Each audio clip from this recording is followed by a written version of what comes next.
Ladies and gentlemen, please give a warm welcome to CSP Shirley Taylor. Ladies and gentlemen, it's a huge pleasure to be here today. And are we growing this morning already? Fantastic. So we're here today to grow. And in order to grow, you have to be successful. Is that right? I presume you all want to be successful both professionally and personally, correct?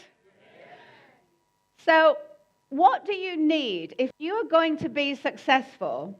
Give me one word or a couple of words that your success in the future will depend on. Shout it out now. Impact. Authenticity. My wife. Courage. Passion. Luck. Come on over this side. Come on. What will your success depend on? Theme. Relationship. Who said relationships? Thank you. Focus. Believing in yourself. Whoa, I knew speakers would have a lot of answers for that question. Collaboration. Thank you. Perseverance, determination, courage, trust. Shirley. A hug from Shirley. A few years ago, this gentleman died. Who is it? We've already seen him on the screen already this morning, courtesy of Andrea. Steve Jobs died, and I was very interested in a talk that he did for graduates at a university, in which he made a very famous quote. And that quote was, "You can't connect the dots looking forward." Do you remember this quote? He said, you can't connect the dots looking forward. You can only connect them looking back. So what he meant by this was, if we want to be successful in the future, we have to look back at our past and see what has worked for us in the past, maybe what has not worked for us in the past. And in order to grow and be more successful, we need to connect our dots. So that's what I'm going to do for you today. I'd like to connect my dots. And guess what? I brought them with me. I don't know why they're orange. I've got to do them red. It would be ridiculous not to have them red. So I want to take you back to where I originally come from. A lot of you know me, but some of you who don't. I come from England, in a town in the north of England called Sheffield. My Sheffield friends over there, yes. So the rest of you, please don't hold it against me. I'm from Sheffield. I was a secretary for 9 years, and I'm very proud to say that because I was a very good secretary, but I always knew I had a passion to follow in my mother's footsteps and become a teacher. But in 1981, in Sheffield, I decided I needed to get higher qualifications, just as many of us do. So I went to college 2 nights a week to study for a higher level qualification that would get me into teacher training college. The teacher in this course, there was 12 of us in the course, and the teacher said she wanted all of us to enter a local competition. This competition was Super Secretary 1981. Now think about it. The teacher is encouraging all 12 of us to enter this competition. Did we all go, woohoo, yes, let's enter? Or did we do something else? We did something else. We went, no, we don't want to do that. No, too difficult. No. Because we resist change, don't we, sometimes?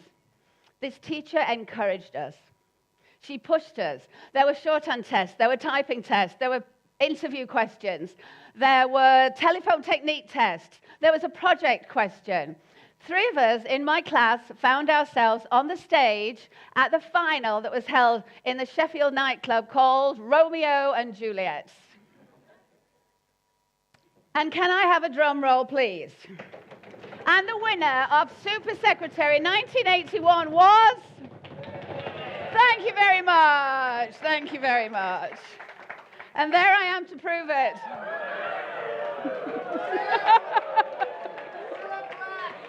Cilla Black. That's what I was doing in the time. I was planning myself on Cilla colour black. Yes, this young, sweet, innocent thing is really me. But innocent. Always. So that teacher who forced us and entered us to enter that competition, I have a lot to thank her for. As a result of that Sheffield round of Super Secretary, I ended up winning the Northern Region round. So there was a North, South, East, and West, and I was in the national final. It's a good job it wasn't a beauty competition. I was runner-up in the national final. So what did I learn from that? I learned that in order to grow, we've got to get out of our comfort zone. And sometimes we need a kick, right? So the lady who taught me that was a lady called Linda Foster. That was my teacher at the time. So I'm coming over to Kerry. Would you be Linda? Sure. And now you've got my secret. It's got my shorthand notes on the back of the dot. So in order to step out of our comfort zone, we need to grow, because when we step out of our comfort zone, that's where the magic starts to happen. Dot number 2. I came to Singapore in 1983. It was my first teaching job. Yeah, that's an old postcard of Singapore. I'm going to tell you a little bit in a moment about how I came to be in Singapore. But after a few months of living in Singapore, imagine the shock that Shirley from Sheffield got. She'd only ever been to Spain once for her holidays, and all of a sudden I'm in Singapore. It was a huge culture shock. I found myself very depressed. I missed my home. I missed my family. I missed my friends. And I had to go to the doctor. So I went to a doctor near my school, and I told him my story and how depressed I was getting. And he started telling me a story about the trees on Orchard Road.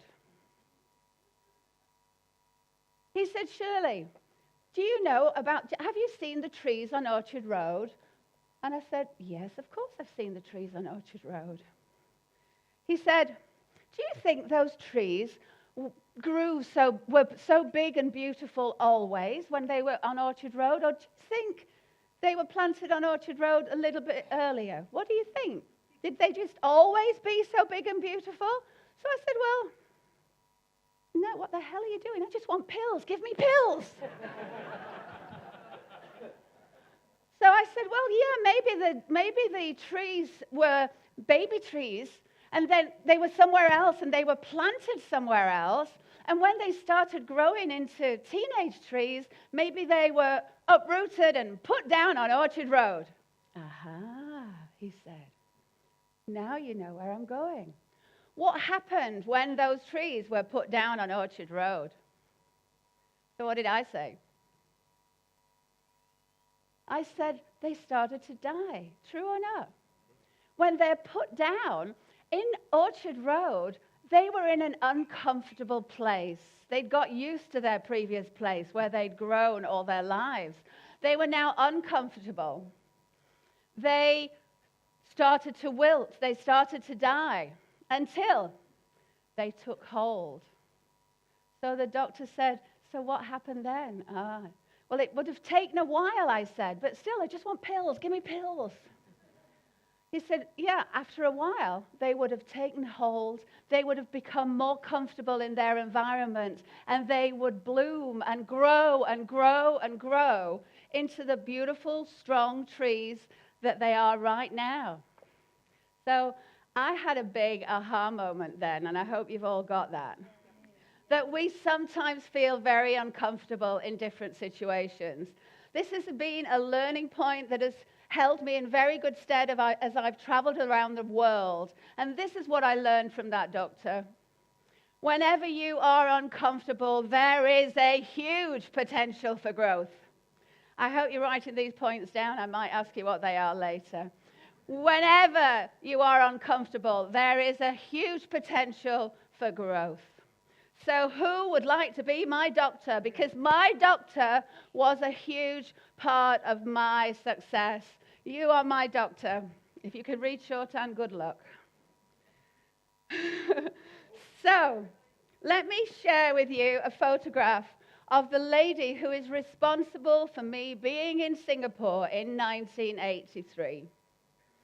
This lady interviewed me in London. She was interviewing me on behalf of the school in Singapore. She came out every year for that school. She interviewed me in London, she gave me the job, and she put me on a plane.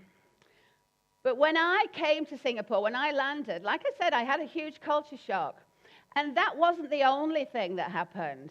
When I started going to my school, very quickly, the next day, they put me straight into the school. Whenever I spoke to my colleagues, not friends, not yet.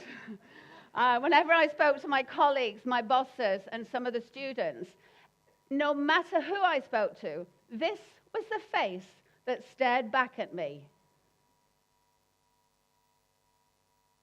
Now, I may be from Sheffield, but I am quite bright. I knew what that face meant. Now, remember, I'm from Sheffield, up north, where the real people come from. What do you think that face meant? Don't understand you. So I found out many, many months later, this lady told me, but not for many months, that the day I landed, the following day after I landed, my boss rang this lady and said, "We don't understand a word she says. We're sending her home on the first plane tomorrow." This lovely lady said, "Oh, darling, do give her a chance. I'm sure she'll realize she needs to make some changes. Do give her a chance. I'm sure she'll be perfect." So I am so grateful for that lady. But yes, I did realize that I had to learn to slow down my speech and pronounce my words much more carefully. I had to learn to say butter instead of butter. I had to learn to say duck instead of duck. Was it easy? Was it easy? No, it wasn't. It was not easy. And I still have trouble today. Trouble. You see, I did it. I still have trouble today. Pam Forrester, you're looking at the very last photograph I had taken with her 6 years ago, a few months before she passed away. She gave me that job in 1983. She became my mentor, my best friend, my fairy godmother, my second mother. And even now, today, and I know for the rest of my life, whenever I have a problem or a challenge, I will ask myself, what would Pam say? Because I know she will give me some great advice. So this part of my life is very much influenced by Pam. Would you be Pam? Thank you. What did I learn from her? I learned that change is inevitable.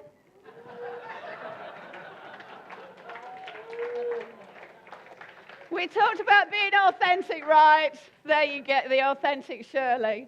Change is inevitable, but we don't grow when things are easy. We grow when we face challenges. So, moving on to 1991 now. In 1991, I was living back in Singapore. In between times, I'd lived in Bahrain. Did I have challenges there?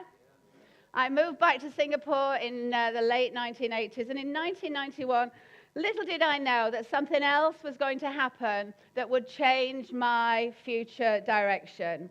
My boss said to me, "Shirley, there are 2 guys in reception from Pearson Education, now the world's largest publishers, and they want to take me for lunch. Come with me." So I looked in reception, and I saw 2 very handsome guys. So I said, "Coming." Now, I know this would be a great story if I could tell you that I met one of them, we fell in love, and we're now married, but that's not true. Still looking, guys. I had no plans to say that. I feel such an idiot.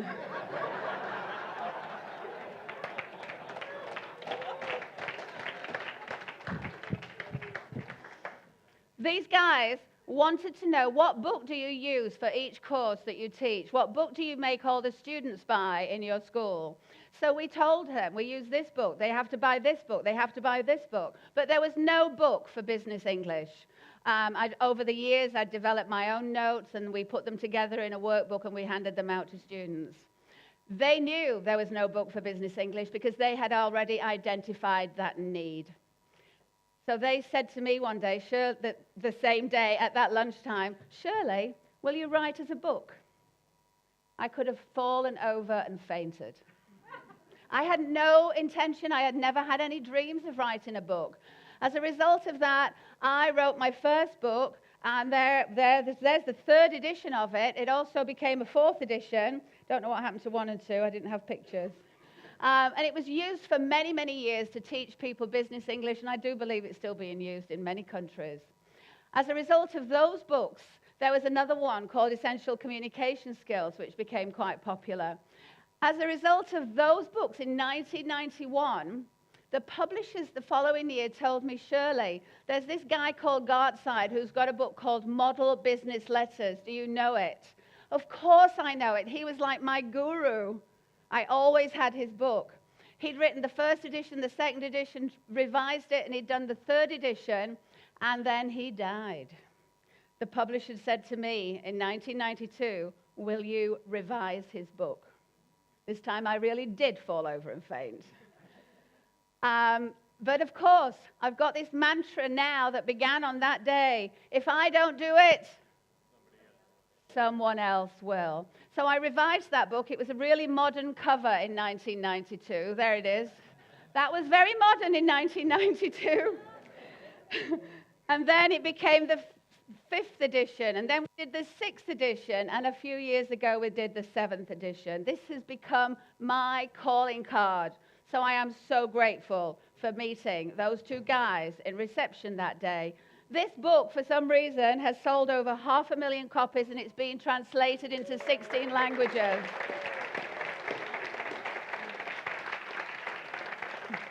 The only sad thing here is somebody one day is going to say, Shirley Taylor is now dead.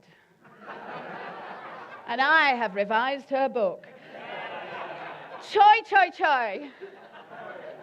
As a result of this, a few years later, Marshall Cavendish asked me to write a series, 2 books. They called it a series. So I did, and then they said, Shirley, you know a lot of people, don't you, in the training business. Can you get them to write some more books? So eventually, there were 9 books in my series, which I edited and Marshall Cavendish published. Many of the authors are members of APSS. I never asked for any of this, it just kept coming. Marshall Cavendish said, Shirley, can you get 22 people together who are members of APSS and get them to write a book? And I thought, OMG, but if I don't do it, exactly. So I got together with 22 members of APSS. I'm sure many of them are in this room. If you are, shout out. Thank you. And we wrote this book for APSS. A couple of years later, they asked me to do another one called Success 365. In this book, there are 9 people, all people who are members of APSS and part of my tribe. None of this would have happened without meeting this man in reception that day. His name is Leslie Lim. He's still working for the publishers. And Andrew, you look nothing like him, but you're going to be Leslie Lim.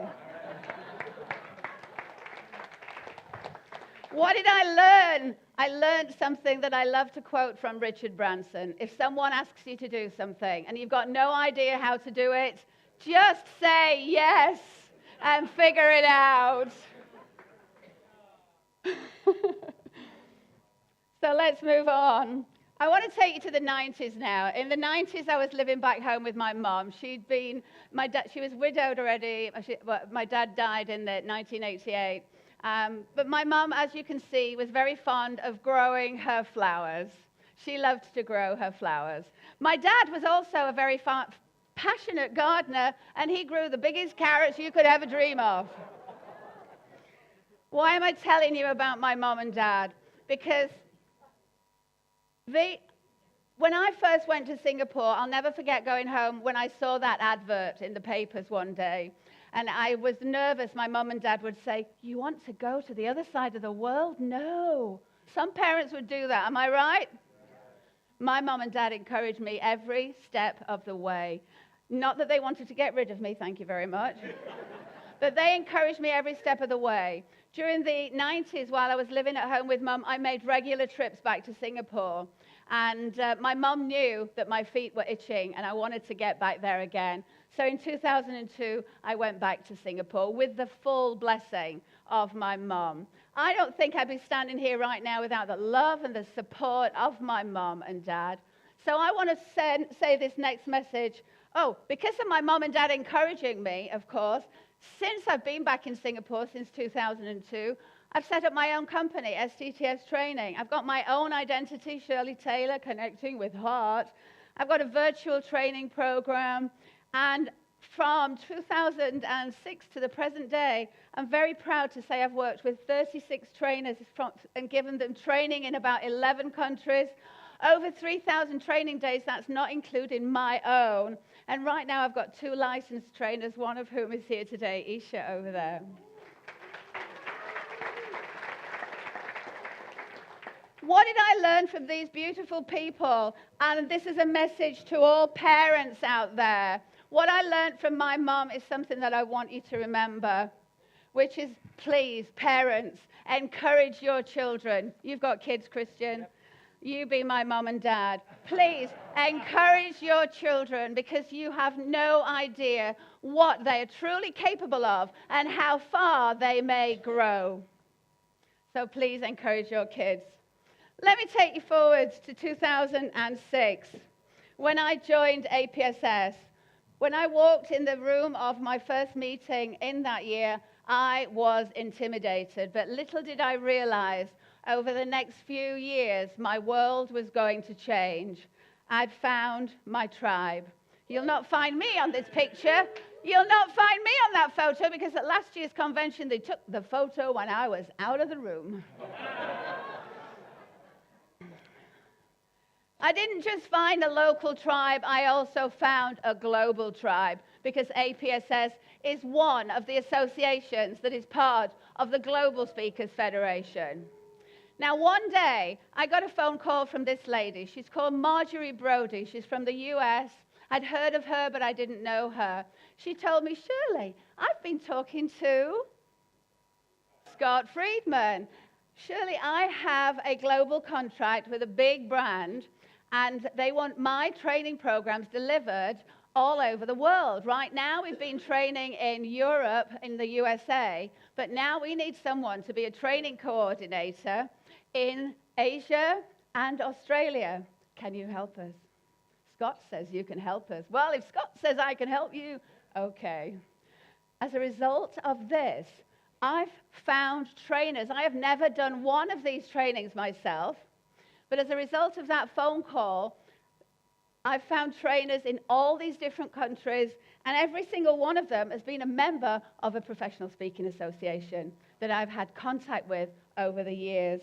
So, Lindsay Adams, you are going to be Scott Friedman today. And what did I learn from this? What did I learn from this? On our own, we can grow so far. But when we work together, we can go so much further. Do you agree? So much further. So finally, I'm coming up to the last 2 dots here. I want to share with you a story that starts with this gentleman. This is David Lim. Unfortunately, he's not here today. He's a past president of Asia Professional Speakers Singapore. And after he'd got to know me for a few years, he said to me one day in a meeting, Shirley, you should join the Exco. I think you'd make a good president one day. I had never even dreamed of it. But you know what? He planted the seed. And I started thinking about it and thinking about it. So there you go. Story continues. In 2009, I became secretary, of course. Then I became vice president. And I'm very proud to say that in 2011, I became APSS president. Now, my predecessor, the year before I was president, was Tim Wade, and he's over there. I'm so glad he's here today. Don't applaud. No more applause. I've got running out of time. And one day, this happened. When I joined APSS 5 years ago, if someone had told me then that one day I would be president, I would have fainted. Really? Absolutely. What if I said that I think that one day you'll be president of the Global Speakers Federation? Whoa, good grief.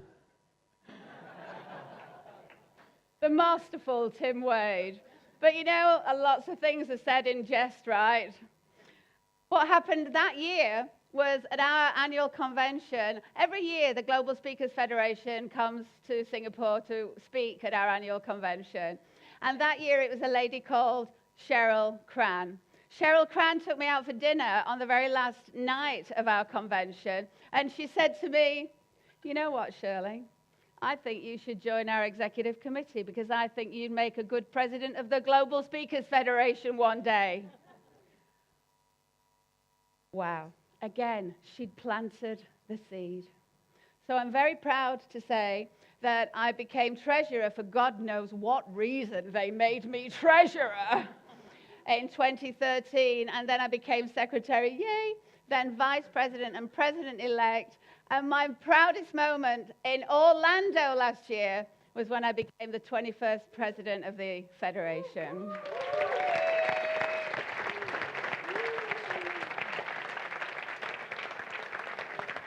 So this dot has to go to one of those people, and the only one who's here is my best buddy, Tim Wade. Because he was part of the reason that I am standing here in front of you today. What did I learn there? I learned that we rise by lifting others. We rise and grow in this world by lifting other people. And that brings me to my final dot. Great, I hear you say, it's lunchtime. 21st president of the Global Speakers Federation. I knew I was going to do this 4 years ago when I started on the executive committee, and it's a big commitment. And I get a lot of different comments as I travel around the world. A lot of different comments. One of the most popular ones is, "Shirley, but this takes you away from your business. You get to travel all around the world, that's great, but it takes you away from your business and it's such a big commitment." You know what? It's a mindset choice, isn't it? You can look at this with a threat mindset or with an opportunity mindset. And I'm so proud that I've traveled around the world to many of these associations and received really warm welcomes everywhere I've been, and love to share the hugs. I just can't count the number of hugs I've shared this year. So what am I learning from this year? I am learning from my year as president that when we serve, we grow. I've been asked to do things. You've got 1 minute and you're going to go on stage.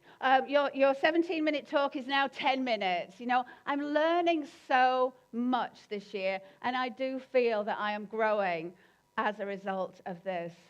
So I'm going to give my final dot to the person who's not in the room today, but the final dot goes to the person who has been most supportive in my year as president, and that is last year's president, who was Nabil Das. So, Brian, where are you? Will you be Nabil? Yes, I will be Nabil. Okay. So why have I given out all these dots? Let me ask you now, we need to connect the dots. So can I ask everyone with dots to please stand and raise them over your head? Now, as I've been sharing my story, and as I've been giving you my key learnings from each of the stages of my life, I've been connecting my dots. However, when you look around the room now, I want to ask you, do you see strategic turning points in my life? Do you see key events in my life? Do you see particular years of my life? Or do you see something else? Who said that? Thank you very much, Sharky. When you look around the room, you can tell that every single success in my life has been influenced by people. So I was very glad when I was asking you, what does success depend on? One of you, a couple of you said collaboration, and someone else said relationships, right? Okay, you said lucky, forget it. You were wrong, clearly. Someone else said relationships. So I truly believe when I connect my dots looking backwards, that if we are going to grow, we have to start focusing so much more, particularly with digitalization and all the technology and the robots. We've got to start focusing on the human touch. Inside your chest, you have something that robots don't have. You have a... I'm so glad you said heart. Last time I did this, someone shouted lung.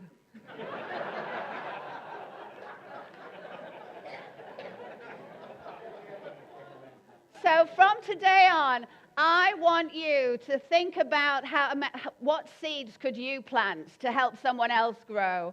What seeds is someone else planting to you that could help them grow? And guess what? I have a gift for you today. APSS has a gift for you today. I want to help you to plant some seeds. We want you to plant some seeds to help you to grow, to help all of us to grow. Keep that dot over your head, young man. Let's give them a round of applause. Thank the dot people. You may sit. What I'd like you to do now, very quickly, one person on your table, dive under your table right now and pull out that red bag and give the contents of that red bag, one to each person as quickly as you can. Quick as you can, please.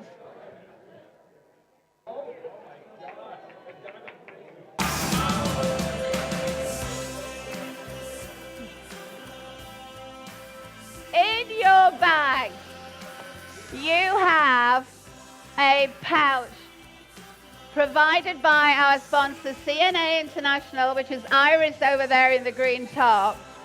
She's provided all the flowers for you today. In this pouch, you have a packet of seeds to remind you that I would like you from today to plant some seeds. You're going out for lunch very soon. Don't stay with the people that you know. Talk to people that you don't know. And ladies and gentlemen, ladies and gentlemen, free gift. They just want the free gift, right? Lunchtime. Please talk to some new people and plant some of your own seeds. We are all here to grow and to succeed. And like you heard from our President Jerome Joseph earlier, it's our time to grow. So get out there, plant some seeds, and please grow yourself and your speaking business by connecting your own dots. Thank you, ladies and gentlemen.